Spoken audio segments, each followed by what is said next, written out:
เอาออกเอาออก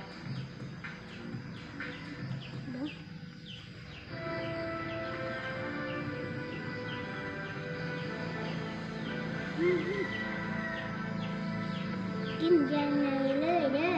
แล้วพอแล้วเป็นไร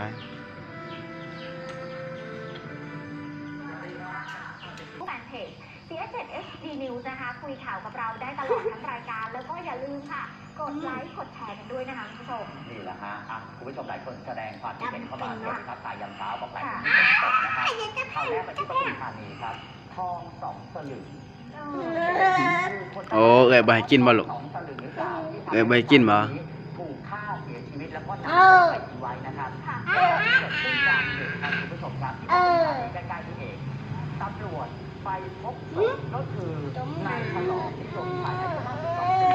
เขาเนี่ยเป็นคนจังหวัดที่โรงงานแปรรูปไม้แห่งหนึ่งอยู่ที่อำเภอคลองหลวงปทุมธานี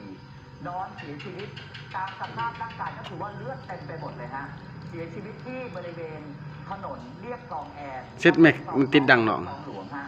พอพลิกศพดูตรวจสอบพบว่าเข็มขัดถูกกดออกจากเอวกางเกงฮะตามลำตัวที่บริเวณหน้าท้องชายโครงใต้ราวนมด้านขวาและกลางหลังถูกแทงด้วยของมีคม5 แผลด้วยกันพบรถจักรยานยนต์คาดว่าน่าจะเป็นของผู้ตายจอดอยู่หมดแล้วหมดแล้วคุณผู้ชมเกิดขึ้นตี 2ของวันที่14 มิถุนายนนะครับหลังก่อเหตุเจ้าหน้าที่ไปสอบ หมดแล้วอายุ68 ปีเป็นภรรยาผู้เสียชีวิตให้ข้อมูลแบบนี้นางป๊อปบอกว่าจากการตรวจสอบแล้วเนี่ยสร้อยคอทองคำ2 สลึงฮะที่สามีสวมไว้ที่คอเนี่ยแปลว่า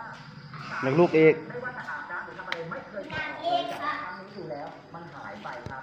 สงสัยว่าคนร้ายน่าจะชิงเอาสร้อยคอทองคำ2 สลึงของสามีไป